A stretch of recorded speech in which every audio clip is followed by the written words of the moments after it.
Hey everybody, welcome back to Corpse Factory.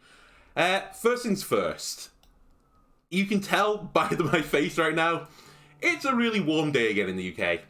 Now you might be saying, why don't you record this at night? It's 25 to 9 PM, so you know, I'm recording this as basically as late as I can do.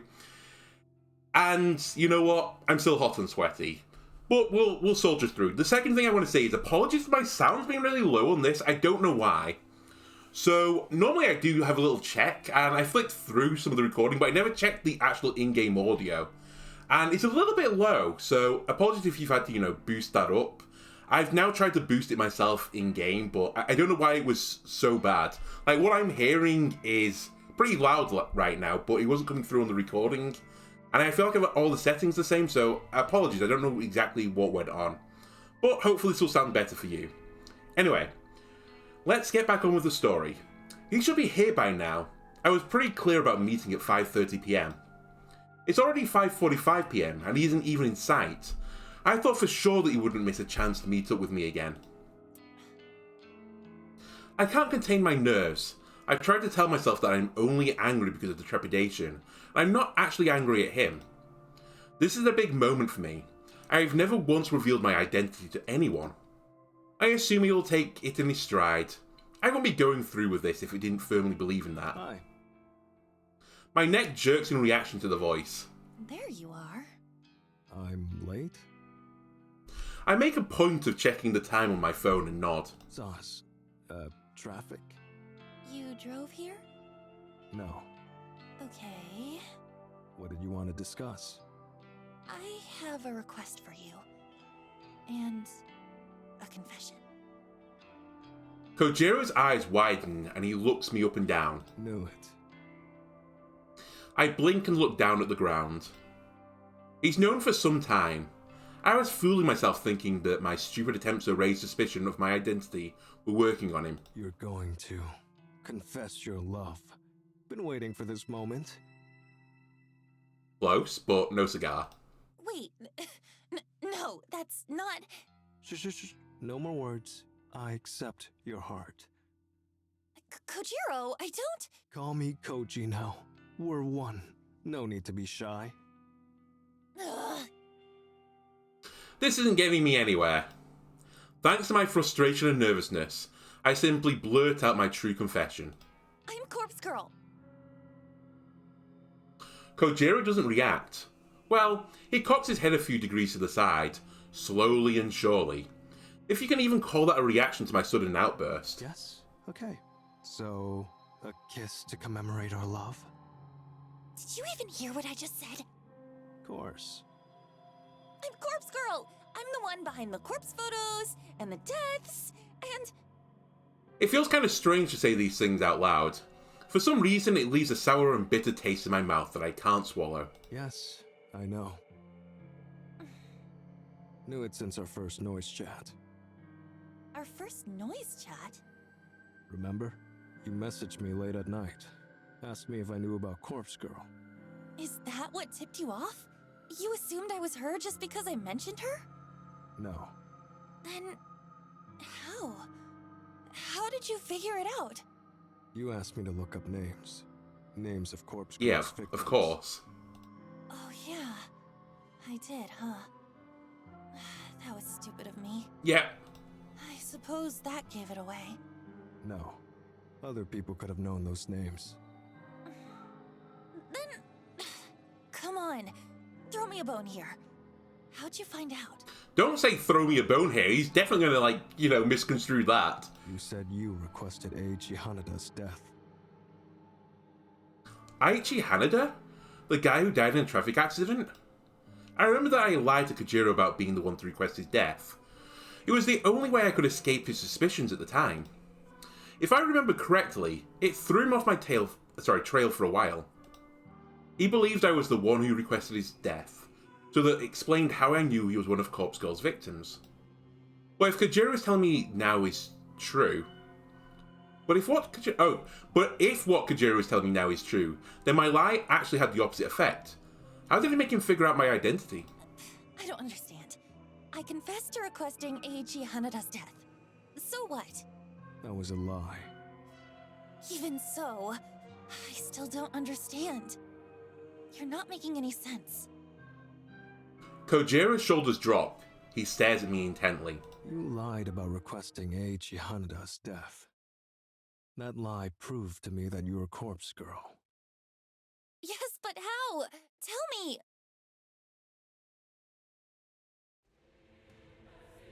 I was the one who requested Eiichi Hanada's death. I was gonna say, it was this guy who did it. The music dropped low. Ooh, baby. Kojiro's deadpan countenance makes his claim believable beyond all doubt. I feel the blood drain from my face. I submitted his photo to Corpse Girl's website. Imagine my surprise when you claimed that you did it. That lie made it clear. You knew his name. You knew he died. You knew he was Corpse Girl's victim. Ergo, you are Corpse Girl. Despite my dazed state, I can't fault his logic. I took credit for something Kojiro did.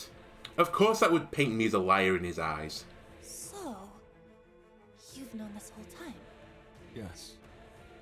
and yet, you still met up with me.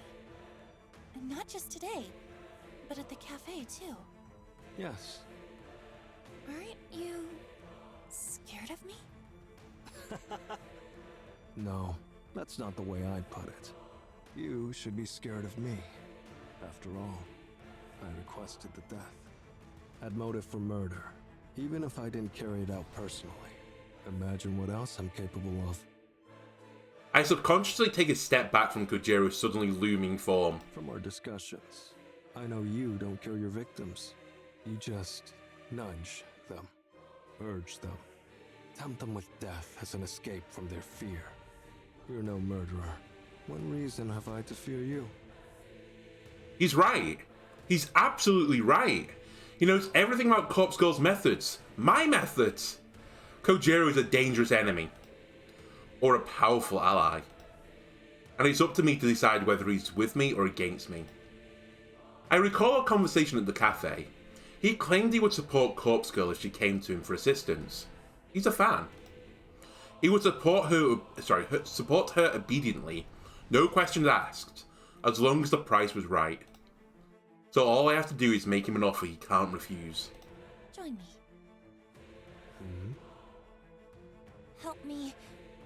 Help Corpse Girl rid this fucking world of the fetid filth that infests it. I decide to quote a certain passage from a book that Kojiro himself gave me. A paragraph from Strange Flower that has stuck with me for some time. There's a certain beauty in death, a macabre certainty, an absolute state of finality. Nobel Sinclair. You understand what I'm talking about. You work with cadavers for a living. The dead can't hurt you. They can't betray you. They can't disobey, or object, or disapprove. Wouldn't it be better if we were all beautiful like that? Perhaps. Didn't expect Corpse Girl to be so vain. Is your motivation simply to impart your own ideas of beauty to the world? No, There's more to it. of course. Me, myself, Noriko, may be vain. But Corpse Girl isn't burdened by such petty notions. Her ambition is pure. Her ambition is crucial to the survival of the entire human race. Thought I had a big ego. You're so self-important. Both you and Corpse Girl. I don't expect you to understand. Not yet. But I've realized that I can't do everything alone. I need your help. I need cadavers. I see. What's in it for me? This is the critical point of our negotiation. It could all fall apart here if I don't offer something that Kojiro considers worth the risk. The question is, what does he want? What does he desire? I propose an equal partnership. You'll reap half of the benefits from Corpse Girl's work. This offer is a gamble, and I know that in the back of my mind. However, it was only a feasible solution that I could come up with when I planned out this encounter late last night. This tactic relies completely on my assumed understanding of Kojiro's innermost desires. If I'm wrong about him, then this whole thing will blow up in my face. Corpse Girl will create more death than you could ever imagine. Think of all the fresh corpses you could get your eager little hands on. Kojiro shakes his head, his lips pursed in a thin line of disapproval. Sorry, already got my fill of corpses. Morgue's full enough as it is. I narrow my eyes and stand my ground. I can't back down now. I'm so close to unraveling him and his secrets. You've always wanted to mimic Nobel Sinclair. I can see it in your face, in your very soul, whenever you praise his work.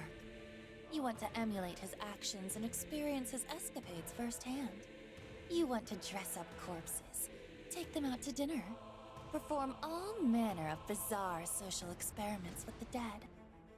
It's your passion. But living vicariously through Nobel Sinclair's books isn't enough for you anymore. And that's where your fascination with me, with Corpse Girl, stems from. As soon as you figured me out, you knew I was your gateway to satisfying your lust for the macabre. You work with cadavers all day, every day, but you can't get them out of the morgue with eyes on you at all times. But I can. I have the perfect plan on how to withdraw all the corpses we could ever need. Half of them for you, and half of them for me. An equal partnership.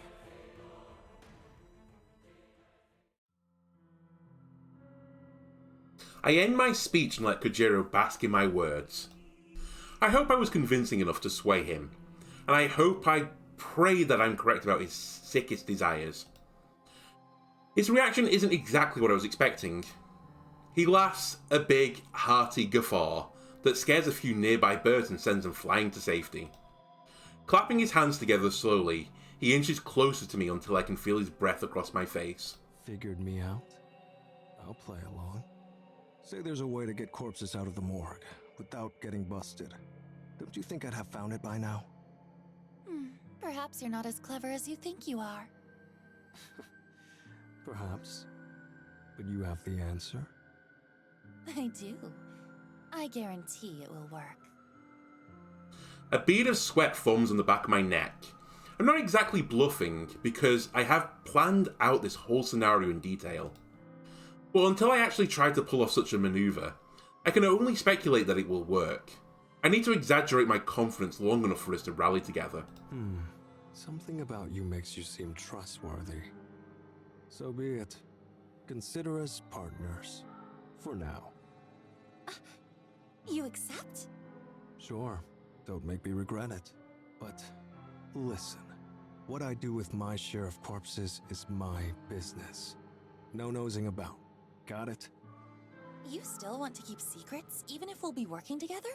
Shouldn't we be open and honest and build a trusting partnership? Here's the deal. You don't pry, and I'll assist you with Corpse Girl's work. I'll help you craft your elaborate photos. No charge. I get privacy, you get an assistant. Mutually beneficial. Wouldn't you agree? I think about his offer. It's true that I don't really need to know what he's doing with the corpses on offer. The whole thing is illegal already, so if he wants to take it further, that's not on me. And if I can get some assistance, it will surely help me churn out photos at a faster rate. I'll need muscle to move bodies, for starters. That alone is worth keeping my nose clean. Okay, we have a deal. Glad to hear it. Kojiro extends a hand and I grip it as firmly as my frail bones will allow. We shake once, and Kojiro offers me a surprisingly warm smile. His intense, murderous demeanour suddenly vanishes, and he reverts to his awkward, alien self. Saw us about the love confession stuff before. Too late now, but I'd have helped Corpse Girl in return for a simple date. Seriously? Did I come up with some elaborate insight into his psyche and his desires for absolutely no reason? Was all he wanted a chance to take me out? No backing out now. We've got a deal, right? Right. Welcome to the team, Kojiro. Team Corpse Girl, huh? Well, it's good to be on board. My more connection, your schemes. We hoist piles of corpses out and split the stack 50-50. That the whole of it? To put it simply, yeah. And I get your assistance with Corpse Girl's work. A reward for keeping my eyes shut. Of course. Looking forward to that. The spoken contract's as good as anything to me. I'm satisfied. When do we start? Soon. There's only one thing missing from my plan. That is? We need somewhere to store the bodies we retrieve. Somewhere big, with no one to meddle in our business. I'm thinking an old warehouse or something like that? A warehouse, huh? What about an abandoned factory? I might know a place. A factory? An abandoned factory? All for our corpse collection? I like the sound of that.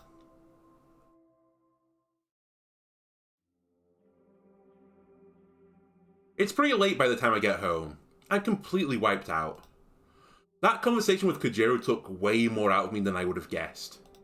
My entire mouth feels parched and dry, probably due to a combination of nervousness and talking far too much. Still, I'm happy with the end result. That meeting was worth stepping out of my comfort zone for.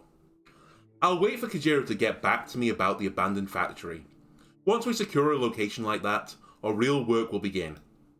I figure that I should turn in for the night, since I need to be at the office in the morning. But the ever-present tug of curiosity pulls at my sleeve, and I feel myself being drawn to my laptop. I'll take a quick look for new requests, just a peek. Laptop open and logged in, I feel a surge of endorphins slug me across the face when I see the notification for one new request. Squealing like an overly excited schoolgirl, I open the message and view the details. Request details. Today, 6:02 PM. Victim's phone. Downloading image attachment. The photo loads almost instantly and fills the screen. A woman, middle-aged, with a stern expression, well-groomed and dressed in business attire. And immediately familiar. Kotomi Ida. I'm in complete disbelief. Seeing this request come through the site gives me a disorientating sense of deja vu. I rack my brain for the cause, wondering if I've lived this moment before. The answer hits me quickly despite my mind's exhaustion. Kotomi Ida isn't the first co-worker of mine to have a death requested. Though I didn't know it at the time, Arcane Tsurumaki also worked in my building, and her death was requested not all that long ago. Kotomi Ida marks the second person to be wanted dead within my company, and she's an exec, just like Tsurumaki. I wonder if this is simply a coincidence. It surely has to be. After all, Tomoe confessed that she was the one to request Tsurumaki's death, and she seemed to regret doing so. Therefore, I have to doubt that she'd go on to upload Kotomi Ida's photo to the site. So who could want Kotomi Ida dead? I wonder. Maybe a boy that enjoys detective work. She isn't the most likable person, but who really is? She deals with the juniors on my floor on a regular basis. The juniors like me, Tomoe, Shinya. Shinya. That's right. Thanks to Kotomi, Shinya's prospects at the company are dead in the dirt. And that's before even diving into the true issue, their current relationship. Would he request her death as retribution? He doesn't seem like the type, but... I let out a sigh. I'm far too tired to run through the myriad possibilities tonight. I don't think I can even bring my wary fingers to navigate to the database of the deceased to start on this request. I'll tackle this tomorrow. No matter the reasons behind the request, Kotomi Ida will receive a corpse photo. That's my conviction as Corpse Girl after all. I close the lid of my laptop and throw myself down on the bed, begging for sleep to claim me quickly.